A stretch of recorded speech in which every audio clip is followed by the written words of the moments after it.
Hey SJC Elementary, welcome back. I hope you guys are having an awesome week. Thank you for watching this video. We are going to go wrap up our series called 5K. We've been learning about running the race that we call life with God. We are going to go finish up and learn a little bit more about strength and practicing living for God. So I'll see you guys after. Bye!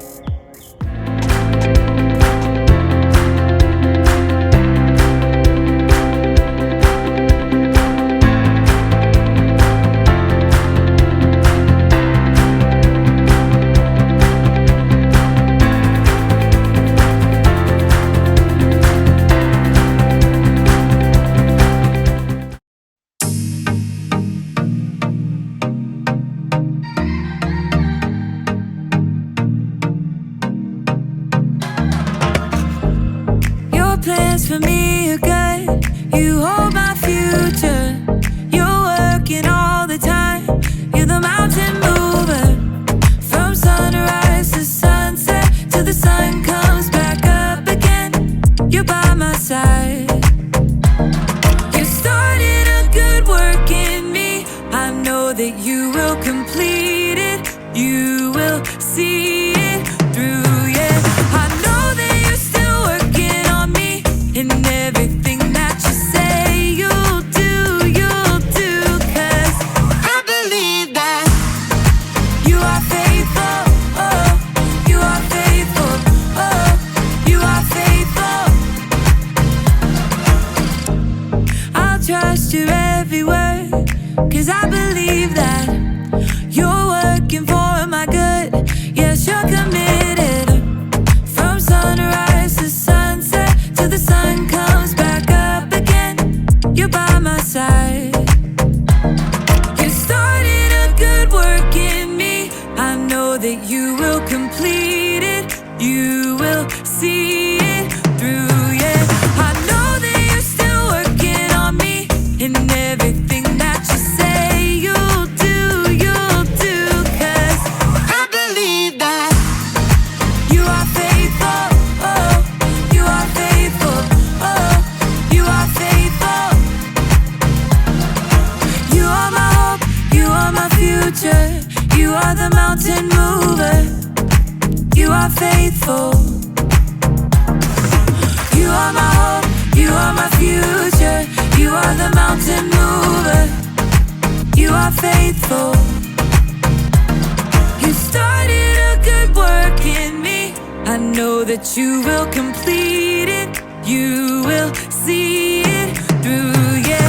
I know that you're still working on me. And everything that you say you'll do, 'cause I believe that you are faithful, oh, you are faithful, you are faithful, oh, you are faithful, oh, you are faithful, oh, you are faithful.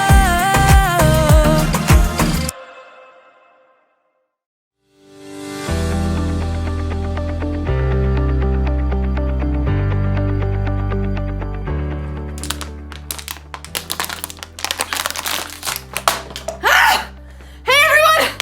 I'm Erica, and I just ran a 5K race this afternoon! I didn't win, but I also didn't give up. I made it all the way to the finish line, so it's time to celebrate! Yeah!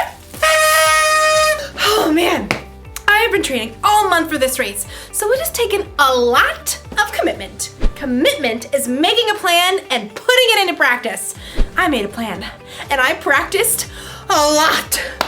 All that running.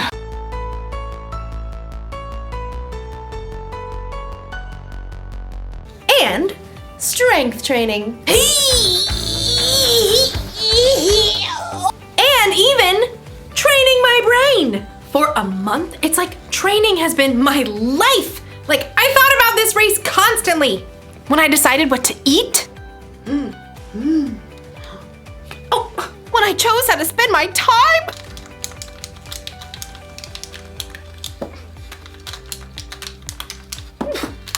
From morning until night, I kept my mind on the race. That's what you gotta do when you truly commit to something. Like, you've gotta live like it's important to you. Today's story is about a woman who lived her whole life that way.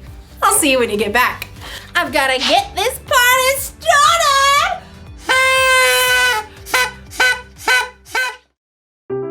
The Bible. It's 66 books of history, stories, letters, and poetry that fit together to form God's one big story. The epic adventure of how He created us and loves us so much that He made a way to rescue us. As we travel through the Bible, from Genesis to Revelation, we discover people who met God and found their lives changed forever.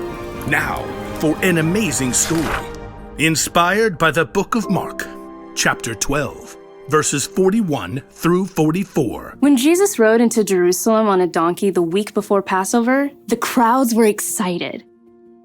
Hosanna! Blessed is the one who comes in the name of the Lord! Hosanna! In the name of the Lord!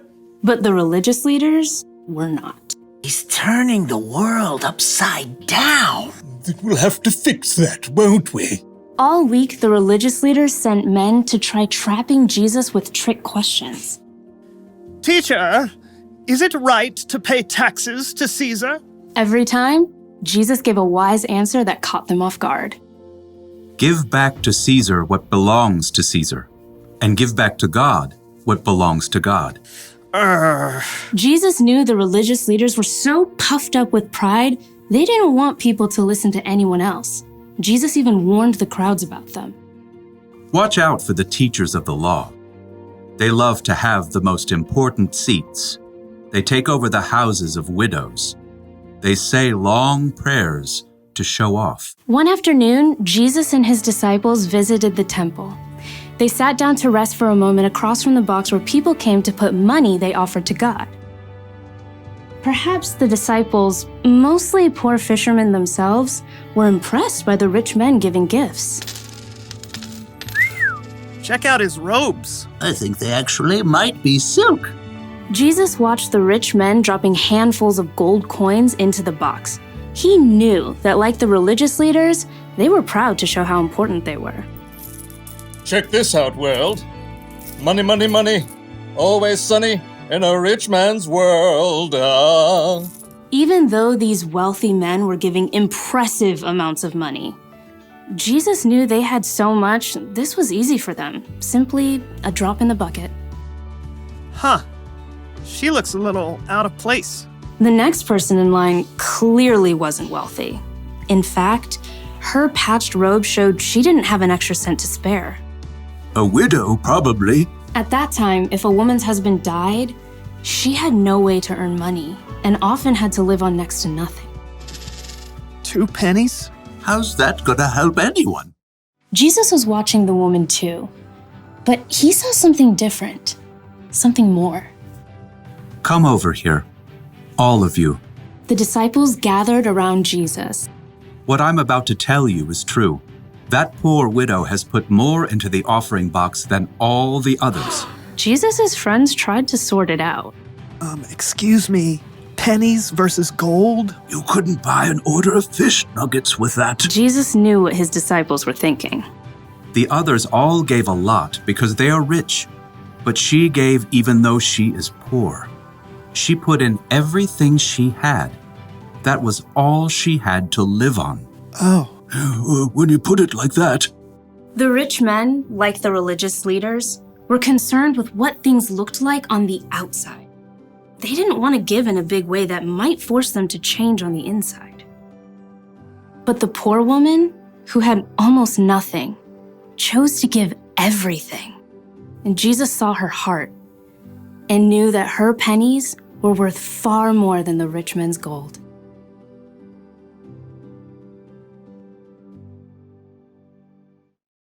Nobody else thought a poor woman giving 2 small coins was a big deal.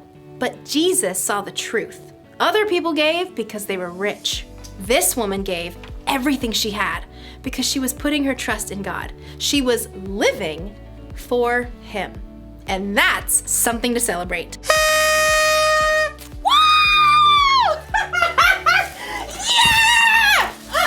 Living for God is about more than giving money. It's about trying to include God in every part of your day. It's about asking yourself before every choice you make, does this honor God? I could copy my friend's homework or do the work myself, like I'm supposed to. I'm gonna do the work. Or ask yourself, does what I'm about to do show love to others? My friend didn't get me anything for my birthday. Should I get even by giving her nothing? Or should I forgive her? Well, I did already wrap it. She's gonna love it. If you ask yourself those questions, it'll help keep your mind on God. It'll help you think about how Jesus lived and loved others. This probably won't become a habit overnight. That's why the one thing to remember today is this: practice living for God. The more you practice asking yourself, does this honor God? And does this show love to others? The more natural it becomes. It feels good to commit to something and stick to it. I'm glad I committed to running a 5K. I feel stronger and healthier, and between you and me, I think I'm going to start training for another one. But first, we celebrate! See you around!